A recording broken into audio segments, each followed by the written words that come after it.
da tribuna. Declaração de líder para a bancada do PT. Meus cumprimentos, presidente Bortola. Meus cumprimentos a quem nos acompanha de casa, aqueles que também nos acompanham nas redes sociais. Vou tratar de um tema diferente que tem me causado significativa preocupação, comentei com o senhor, que é a migração do crime. A gente fica olhando os dados e tudo parece um grande faz de conta aqui, que as pessoas falam, bom, reduziu o número de furtos no estado do Rio Grande do Sul, reduziu o número de roubo de carro no estado do Rio Grande do Sul. Agora, a grande questão é a seguinte, ó, o número de estelionato está um negócio impressionante no estado do Rio Grande do Sul. Todo mundo conhece alguém, vereador Pedro, que foi vítima de estelionato. A gente tem uma migração do crime. As pessoas não deixaram de cometer crime. Elas simplesmente migraram do furto, que era algo complexo, do roubo, que tem uma pena maior, para ascender ao crime digital, para ascender ao estelionato, e essa é uma realidade que, infelizmente, tem que ser enfrentada pela nossa cidade. Esses aqui são os dados de estelionato e os dados de roubo nos registros brasileiros. Nós tínhamos 426 mil estelionatos registrados no ano de 2018. Em 2023, nós tivemos 1.965.000 estelionatos registrados, enquanto nós tínhamos roubo total em 1.506.000 e hoje passou para 870 mil. Então, bom, a gente tem uma alteração na característica do crime. E a nossa região, infelizmente, também é uma das grandes vítimas disso. O Senado Federal apresentou alguns dados dos crimes cibernéticos, porque a gente tem a impressão que quem sofre crime cibernético é o vozinho, é a vozinha que está em casa. E os dados das pesquisas do Senado apontam que 27% das pessoas que sofrem crime cibernético têm entre 16 e 29 anos. E, tendo mais do que 60 anos, só 16%. Então, nós, jovens, vereador Edson da Rosa, sofremos também com essas situações. São questões que precisam ser debatidas por nós. Próximo, por gentileza. No mais, não é algo que vai pegar a pessoa hipossuficiente. Vai pegar toda a sociedade, o crime cibernético. Ele passa de 22% para o ensino fundamental incompleto e chega no ensino médio completo em 35%. E 29% das pessoas que sofrem crimes cibernéticos hoje têm ensino superior completo, vereadora Rose. Por gentileza.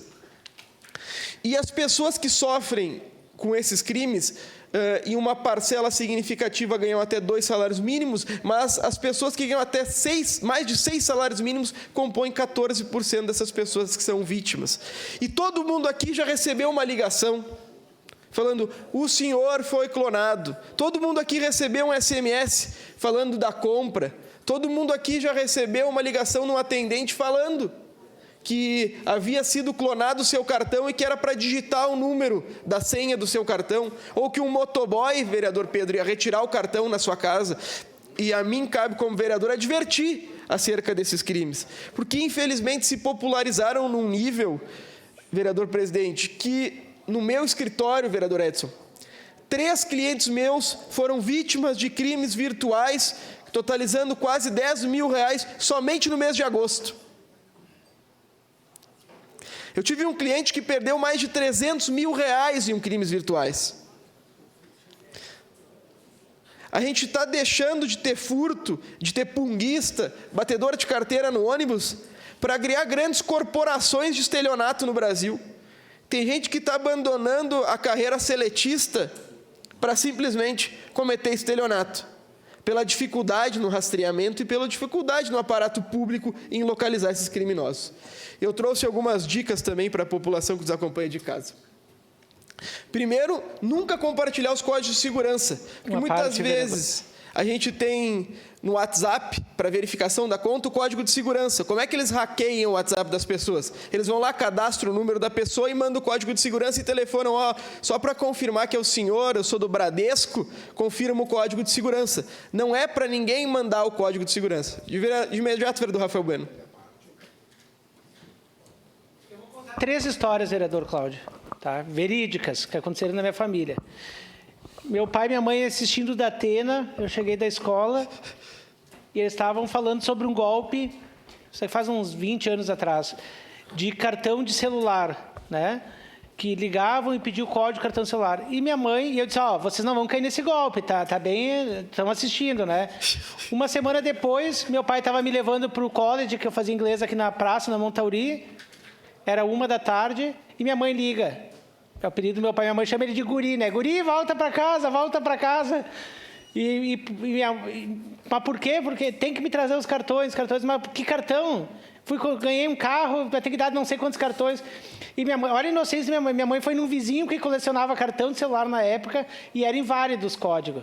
E os caras ligaram a cobrar para ela. Eu cheguei em casa, desliguei o telefone, minha mãe me meteu a boca, né? Porque eu tinha desligado, ela tinha ganhado o carro e tal. Eu disse, mãe, mas tu recém viu, tu não prestou atenção. O segundo golpe, meu pai recebeu uma ligação e o cara, adivinha quem está falando? Daí o cara, mas não sei. Mas adivinha quem está falando? Não sei. Sou eu, tio. Daí meu pai disse, o nome do Éder, que é meu primo lá de Livramento. Tô indo para Caxias amanhã, tô indo para tua casa amanhã.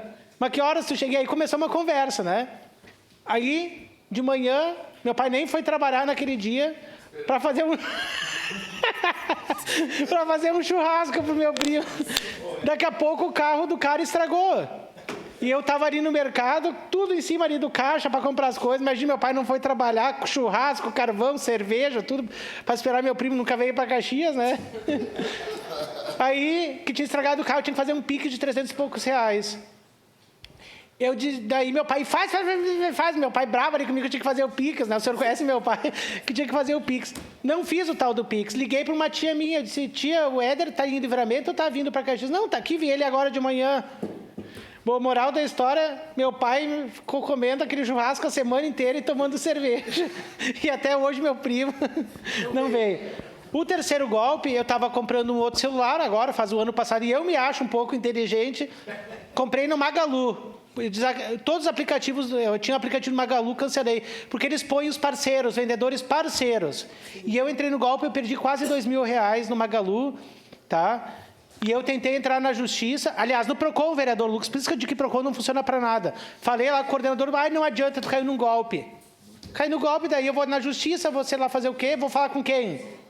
E o Magalu aceita esses falcatruas entrarem e a gente comprar pelo site do Magalu. Eu entrei num golpe de quase R$2.000 no site do Magalu.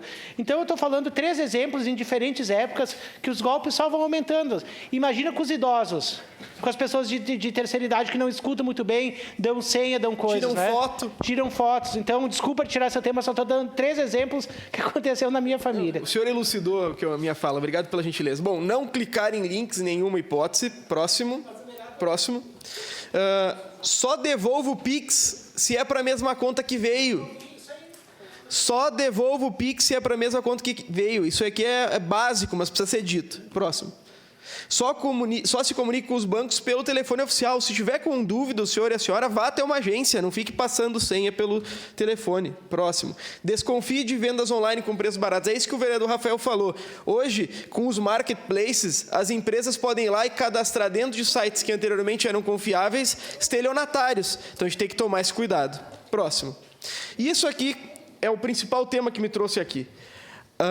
O golpe que está mais na moda agora é o golpe do advogado. As pessoas entram em contato falando, sou o seu advogado, o senhor ganhou R$10.000, só precisa transferir R$500 para pagar o imposto de renda. A pessoa, em parcela por ganância, transfere os R$500. Então, bom, concorre no crime quase, Cristiano. Então, a questão é a seguinte, a OAB faz de tudo para tentar evitar o golpe. A polícia faz de tudo para evitar o golpe. A sociedade precisa começar a nos auxiliar a evitar o golpe. Porque a ganância acaba por fazer a pessoa vítima. Pequena parte, vereador.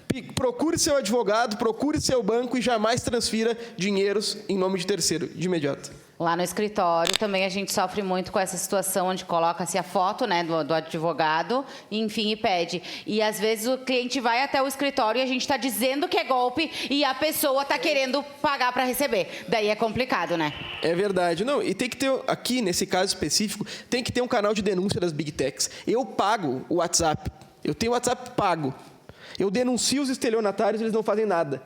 Eu venho aqui nessa tribuna porque ontem estava viajando, precisei parar uma pessoa do meu escritório para processar o Facebook para derrubar 3 golpistas que estão tentando se passar por mim no WhatsApp. Está passando do limite. A gente tem que ter um cadastramento sério para que a pessoa que esteja usando o WhatsApp seja reconhecida. Porque hoje o que acontece é que é um mundo dos estelionatários, em especial o WhatsApp, como bem tratou a vereadora Daiane. Eles simplesmente botam uma foto e a ganância faz a criatura acreditar naquilo. Obrigado, presidente. Obrigado, vereador Cláudio Libardi. Com a palavra, vereador Pedro Rodrigues.